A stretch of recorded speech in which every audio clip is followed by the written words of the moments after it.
Commander Eric Daniels adjusted his uniform one last time before entering the Grand Hall of the Galactic Confederation Summit.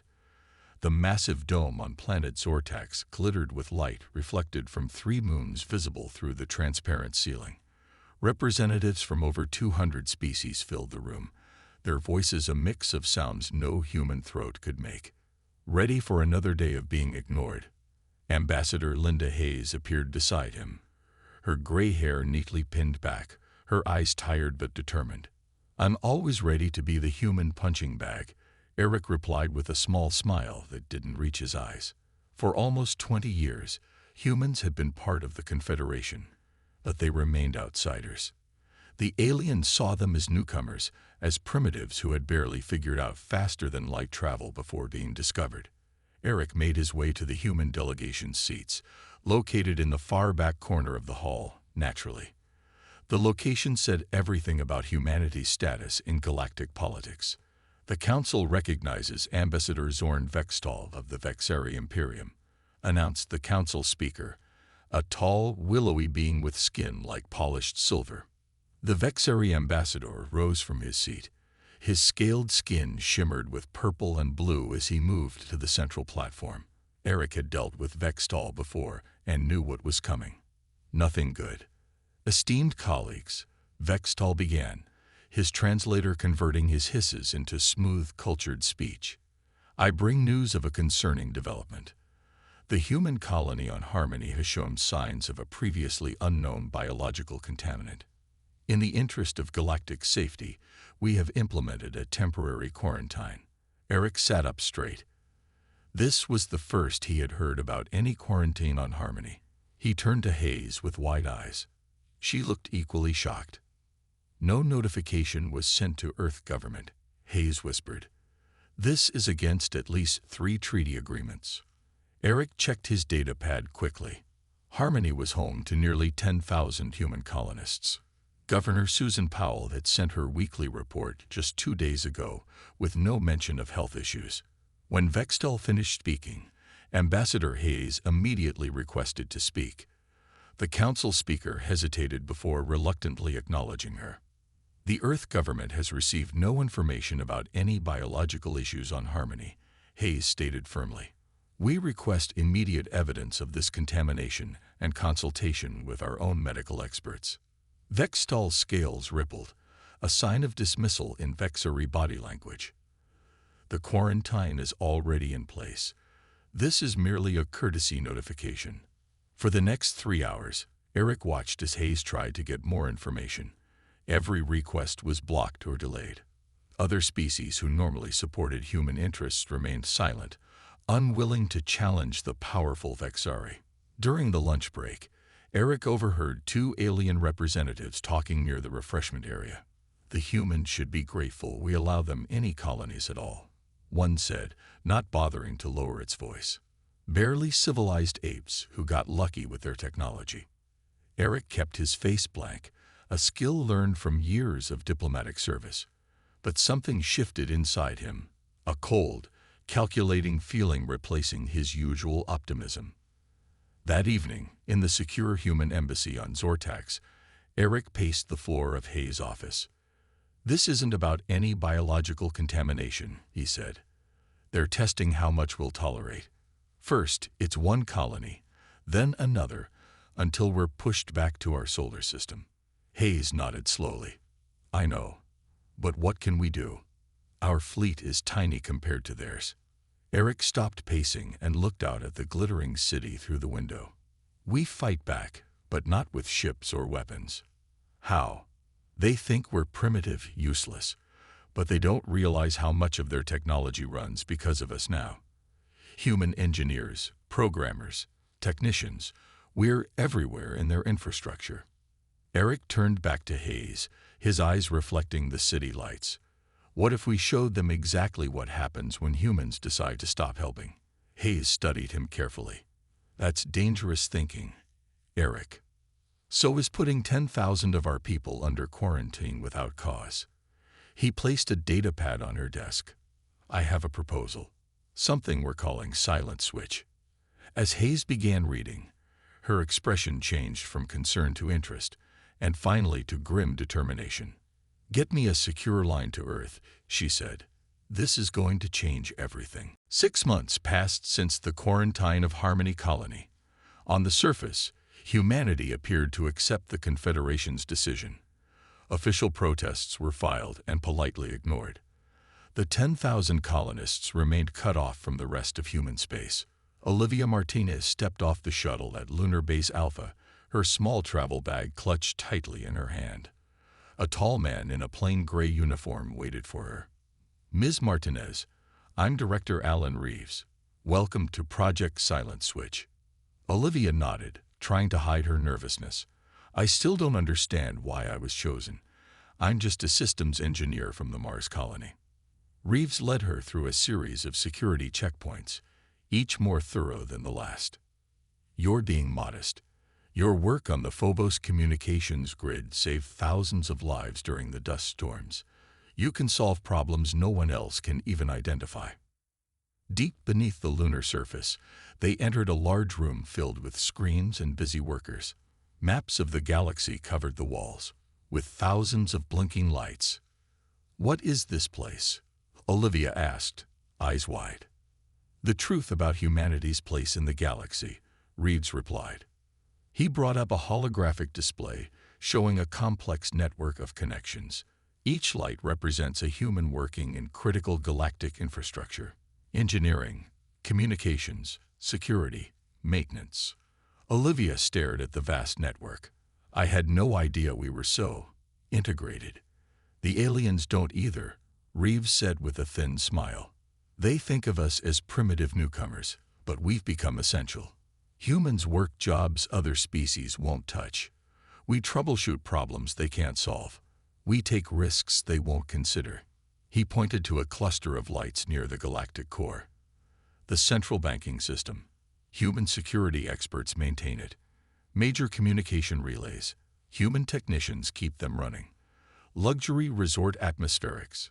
Human engineers installed and serviced them." Olivia slowly walked around the display. "And Silent Switch is about turning off those lights." "Not permanently," Reeves clarified. "Just long enough to make a point." Over the next few days, Olivia learned the full scope of the plan. Thousands of humans across the galaxy had been quietly briefed. When the signal came, they would all simultaneously step back from their posts. No sabotage, no violence. They would simply stop working. "Won't people get hurt?" Olivia asked during a planning session with other engineers. "We've calculated the risks," said Dr. Kate Miller, the project psychologist. "Systems will fail, but most have safety backups. There will be inconvenience, economic disruption, but minimal physical danger. And if something goes wrong," Olivia pressed. "That's why you're here," Reeves said. "Your team's job is to monitor critical life support systems. If anything threatens lives, we have emergency teams ready to step in." One evening, Olivia found a quiet spot overlooking the lunar landscape. The Earth hung in the black sky, beautiful and fragile. Carlos Washington, a technician home on leave from a Confederation relay station, joined her. "Having doubts?" he asked. Olivia sighed. "We're risking everything. What if they respond with force?" "My sister and her kids are on Harmony," Carlos said quietly. "No communication allowed. No medical supplies. They're treating humans like we're disposable. Something has to change. But this way. The Confederation understands power. They need to see that we have it too." The next morning, news arrived from the Confederation capital. The Council had voted to extend Harmony's quarantine indefinitely, despite no evidence of contamination. In the control room, Reeves received the news with grim satisfaction. "They've made their choice. Now we make ours."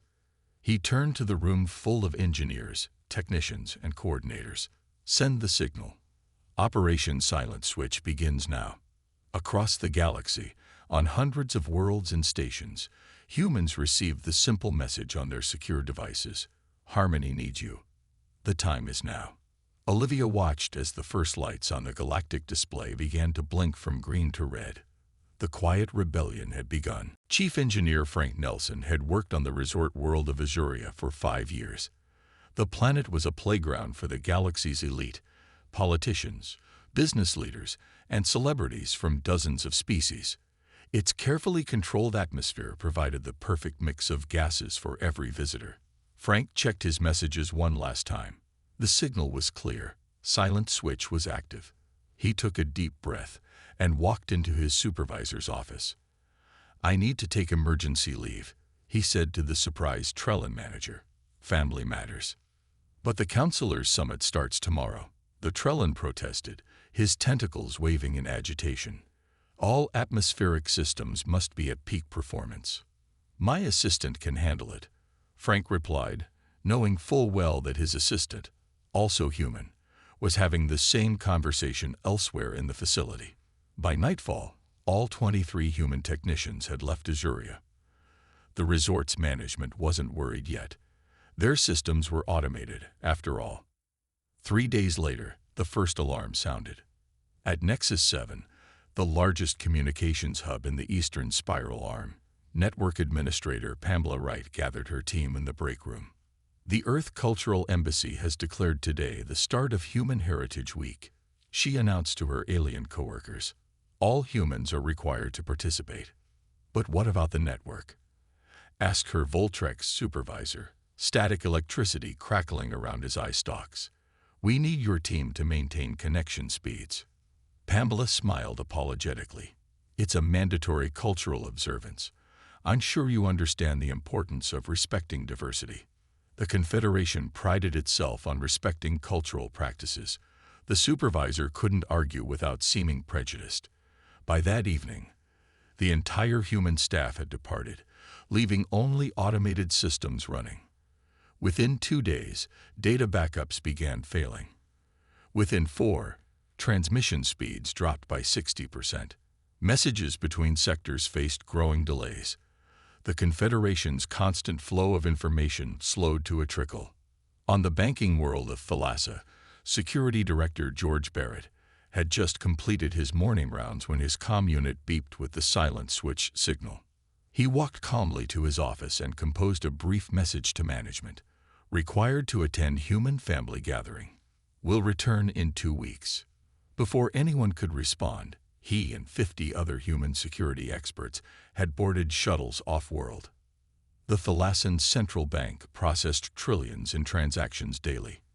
Its security protocols, designed largely by humans, were the most sophisticated in known space. Without human oversight, small authentication failures began appearing within hours. By the end of the week, the banking system had frozen completely. No one could access their accounts. Trade halted across entire sectors. Admiral Jeff Green stood on the observation deck of Earth's orbital defense platform, watching the situation unfold on multiple screens. As a military liaison to the Confederation, he had no direct involvement in Silent Switch. But he knew what was happening. "Sir," a junior officer approached. "We're receiving urgent messages from 17 Confederation worlds requesting human technical assistance." Green nodded. "And what about Harmony?" "Still quarantined, sir. No change in Confederation policy." "Then no change in our response," Green replied. "Tell them our technicians are unavailable due to a cultural observance period." On the Confederation capital, officials were beginning to panic. Reports flooded in from across the galaxy. Resort atmospheres destabilizing, communications failing, banking systems locked, transportation networks breaking down. "What's happening?" demanded High Chancellor Jintor in an emergency session. "Why are all these systems failing at once?" A junior aide approached nervously. "Sir, we've discovered a pattern. Every affected system has lost its human personnel in the last week." "Humans? This can't be a coincidence," growled Ambassador Zorn Vextal. "It's an attack." "Not exactly," said another counselor. "There's no sabotage. The humans have simply stopped working." Shintor's eyes narrowed. "Get me Ambassador Hayes. Now." But the communication system chose that moment to crash completely. The Confederation's leadership was cut off, unable to even contact Earth with their demands. In the silent chamber, the truth dawned on them. The humans hadn't fired a shot. They hadn't made threats. They had simply stepped back and let the galaxy see what happened when humans were no longer there to keep it running. 2 weeks into what Confederation media called the human tantrum, the galaxy was in chaos. On 30 worlds, food shortages had begun as delivery ships sat idle in ports. Medical facilities struggled as diagnostic equipment failed. Transport systems broke down, stranding millions. In the Emergency Council chamber on Zortax, Ambassador Linda Hayes stood calmly before the angry representatives of 200 species. Ambassador Hayes, High Chancellor Jintor's voice boomed across the room. This coordinated action by humans is an act of aggression against the Confederation. Hayes raised an eyebrow. Aggression? No human has committed violence or sabotage. They are simply exercising their right to personal leave. Simultaneously, across the entire galaxy, Ambassador Vextal hissed, "You expect us to believe this is coincidence? I expect you to honor your own laws," Hayes replied. "Unless you're saying humans don't have the same rights as other citizens of the Confederation." The room erupted in angry shouts. Hayes waited for quiet before continuing. "If your systems are so dependent on human labor, perhaps that indicates a problem with how you've treated us, including the unjustified quarantine of Harmony Colony." Far from the political center, Eric Daniels traveled to the edge of Confederation space. On the dusty frontier world of Krell, he met with representatives of other marginalized species. The meeting room was small and plain, nothing like the grand halls of Zortax. Around the table sat beings the Confederation powers often ignored: the rock-skinned Urbari, the methane-breathing Jokshians, and others. "The Confederation calls this a human problem," Eric said. "But it's really about power, about who matters and who doesn't. Today it's Harmony under quarantine. Tomorrow it could be your worlds." Krogdan, the Urbari representative, studied Eric with crystalline eyes. "You're proposing an alliance of the forgotten." "I'm proposing a more equal galaxy," Eric replied. "When this crisis ends, and it will end, the power balance will shift. Stand with Earth now, and we'll stand with you when it matters." One by one, the representatives nodded. A new coalition was forming in the shadows. On the Confederation Military Command Station, General Lisa Warren watched as alien officers argued about how to respond to the crisis. "We should deploy forces to Earth immediately," shouted a Vexeri commander. "Make them end this sabotage." "With what ships?" asked the Zortaxian admiral. "Half our fleet is stuck in port with navigation computer failures. The other half can't communicate properly." Lisa kept her face neutral, but inside she smiled. The military leaders were learning what humans had known all along. Human engineers had become essential to Confederation military operations. Years of treating human technicians as disposable labor was now costing them dearly. "Perhaps," Lisa suggested mildly, "a diplomatic solution would be more effective than threats." In the central monitoring room beneath Luna, Olivia Martinez watched the galaxy-wide display with growing concern. The situation was developing faster than expected. "Food shortages are spreading," she reported to Director Reeves. "And we got reports of violence against humans on 6 worlds." Reeves frowned. "That wasn't part of the plan."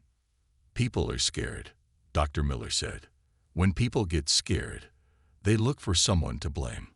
On a nearby screen, news footage showed riots on the commerce world Baturus Prime. A human shop owner, Ryan Cooper, was being protected by his alien neighbors as an angry mob approached his store. "We're walking a dangerous line," Olivia said. "This could get out of control." Reeves nodded grimly. "Contact our emergency teams. Priority 1 is protecting civilian humans who might be targeted." The door burst open, and a junior analyst rushed in. "Director, the Vexeri fleet is mobilizing. They're not waiting for Confederation approval." The room fell silent. This was the moment they had feared. the point where silent switch might trigger actual conflict. "Get me Admiral Green immediately," Reeves ordered, "and alert Ambassador Hayes. If the Vexari attack, everything changes." Olivia turned back to her screens, watching more lights turn red across the galaxy map. What had started as a demonstration was quickly becoming something much more dangerous.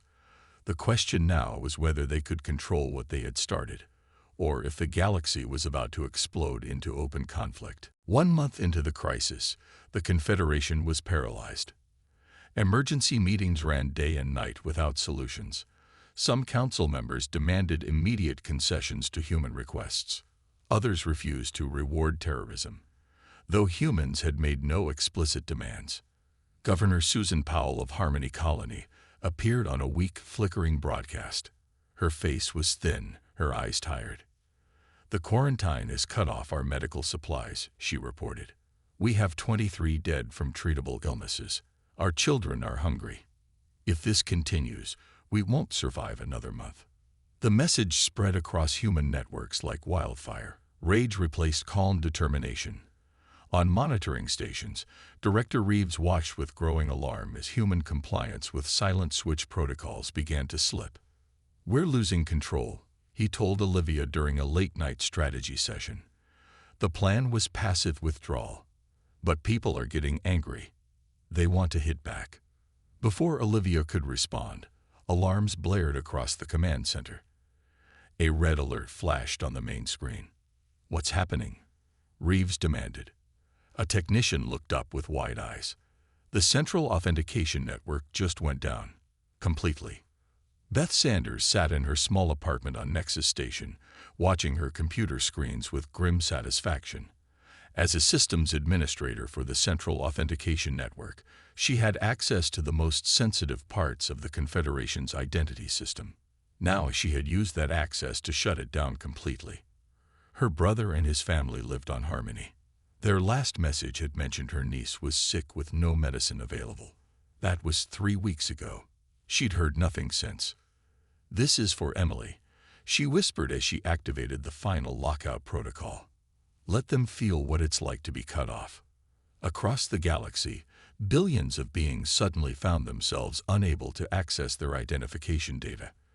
Without authentication, they couldn't enter food distribution centers, board transport, or receive medical care. The system that managed daily life for most of the galaxy had simply stopped working. Beth knew this wasn't part of the silent switch protocol. She had gone rogue, but she didn't care anymore. On the frontier world of Krell, Eric Daniels received the news with horror. "This wasn't authorized," he told Krog Dawn. "Someone has escalated beyond our plans." The Urbari leader's crystalline eyes reflected the emergency lights. "It may be too late to matter. The Vexari fleet has left their home system. They're moving toward Earth." Eric's blood ran cold. They wouldn't attack directly. The consequences. "They believe humans have attacked first," Krog interrupted. "They see this as war." Eric activated his secure communicator. "I need to warn Earth, and somehow stop this before it's too late." In the Confederation Council chamber, Ambassador Hayes faced the fury of 200 species. The Central Authentication Network shutdown was not authorized by Earth, she insisted. "We are working to identify those responsible." "Lies," shouted Ambassador Vextal. "First you paralyze our infrastructure, now you attack our very identities. The Vexari will not stand by while humans hold the galaxy hostage." High Chancellor Jintor raised his hands for quiet. "Ambassador Hayes, the situation has become untenable. We demand immediate human action to restore all systems." "And what about Harmony?" Hayes asked quietly. "People are dying there because of your quarantine." Before Jintor could answer, Ambassador Henry Clark of the Centauri Federation, usually a moderate voice, stood up.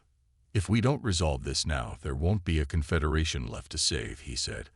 "I propose an immediate end to the Harmony quarantine in exchange for human restoration of all systems."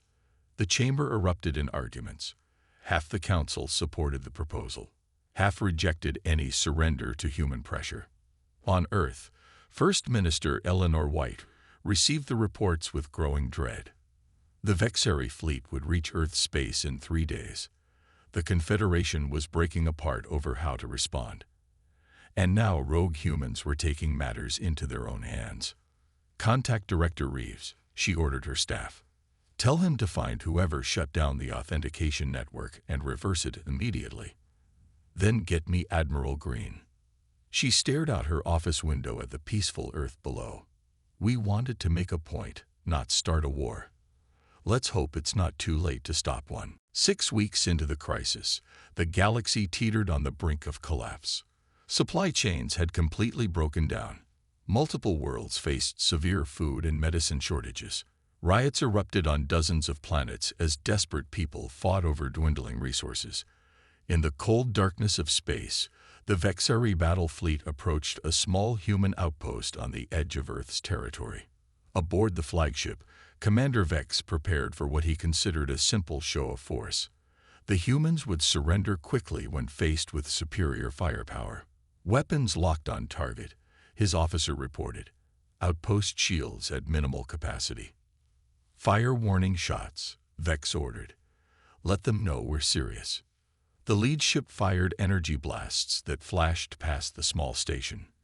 To their surprise, the outpost's shields suddenly flared to full power.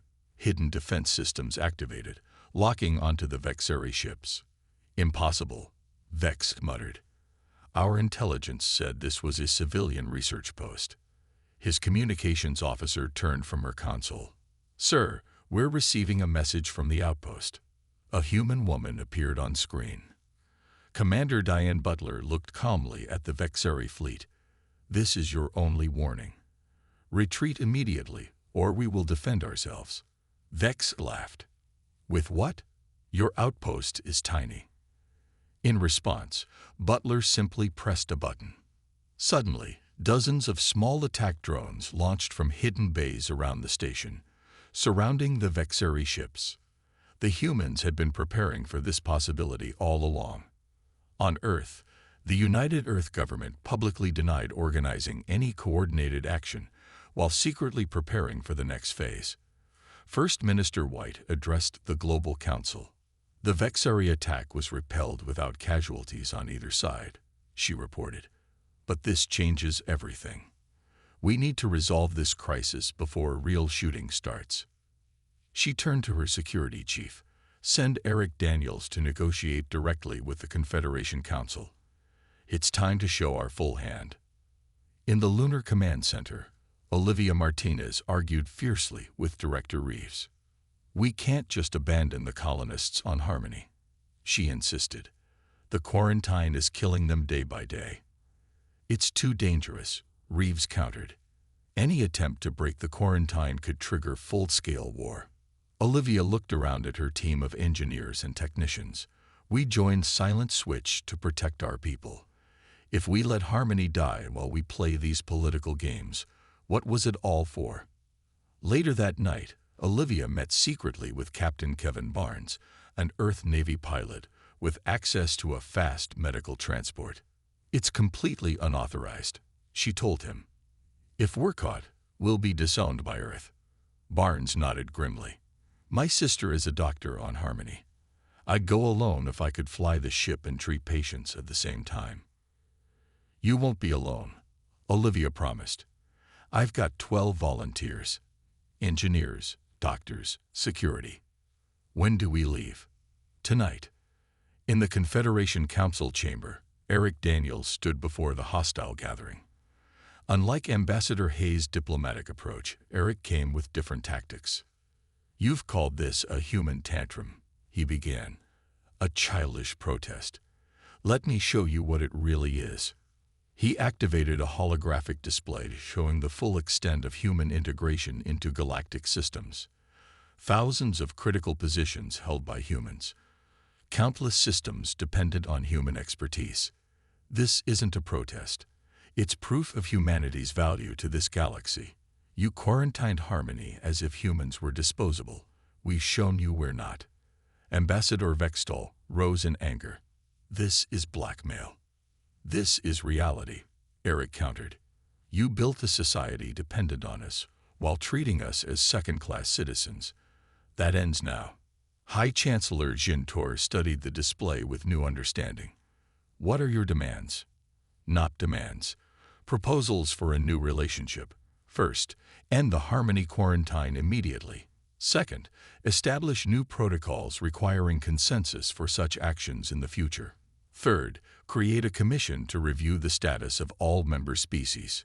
The council chamber fell silent as the truth sank in. The humans weren't asking for special treatment. They were asking to be treated as equals.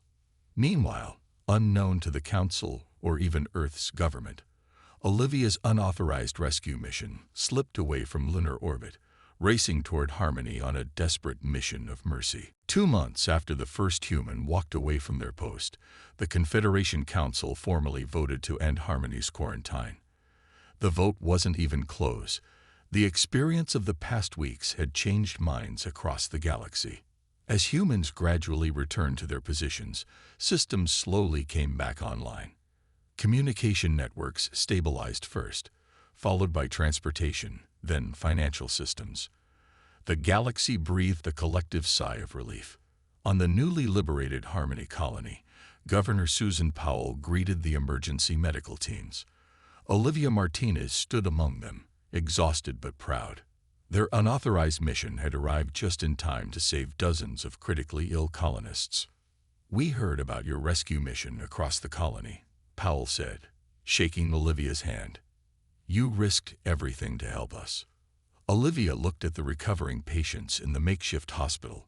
"We couldn't just wait for politics to solve the problem. People were dying." A small girl approached them, perhaps 8 years old. Maya Jordan had been one of the sickest children when Olivia's team arrived. Now she handed Olivia a small handmade gift, a carving of earth made from local wood. "Thank you for bringing medicine," Maya said simply. Olivia knelt down to accept the gift, fighting back tears. This was why they had done it all. On the Confederation capital world, Eric Daniels and Ambassador Hayes led the human delegation in negotiating a revised membership charter. The hall was different now. The human seats had been moved from the back corner to a position of respect. The Committee for Equal Status will include representatives from all member species, High Chancellor Jintor announced. Its first task will be reviewing current policies for bias or discrimination. Eric noticed with satisfaction that several of his allies from the frontier worlds, including Krog Dawn of the Urbari, had been appointed to the committee. The coalition he had built would ensure that the changes weren't just for humans, but for all marginalized species. Ambassador Vextal approached Eric after the session. The Vexari looked uncomfortable. "My son Jax has been asking about humans," he said stiffly. "He believes we have misjudged your kind." Eric smiled. "The young often see what we cannot." "Perhaps," Vextal admitted reluctantly. "The galaxy has been humbled by these events." A week later, a celebration was held on Harmony Colony. Representatives from many alien species attended, some visiting the human world for the first time. Director Reeves and First Minister White were there, along with Admiral Green and the officers who had protected Earth during the crisis. Governor Powell gave a speech that was broadcast across the galaxy. "We have all learned that true strength comes not from domination, but from interdependence. When we tried to stand apart, we all suffered. When we recognize our need for each other, we all thrive." As the celebration continued, Eric found Olivia watching a group of children playing together, human kids and the children of visiting aliens chasing each other in the colony's Central Park. "You broke protocol with that rescue mission," Eric said, though his tone held no accusation. "Could have started a war." "I know," Olivia admitted, "but I couldn't stand by and watch people die." They watched the children play in comfortable silence for a moment. "So much could have gone wrong," Eric said finally. "We came so close to disaster. The whole galaxy nearly fell apart." "But it didn't," Olivia replied. "Instead, we showed them who we really are. Not just workers or technicians, but people who deserve respect." Eric looked at the playing children. then at the humans and aliens mingling peacefully around them. If you had to do it all again, would you? Olivia smiled, holding the small wooden earth that Maya had given her. In a heartbeat. Far above them, the first ships carrying supplies and visitors to Harmony continued to arrive, no longer blocked by quarantine. Across the galaxy, humans returned to their posts, no longer invisible but recognized as essential threads in the fabric of galactic society.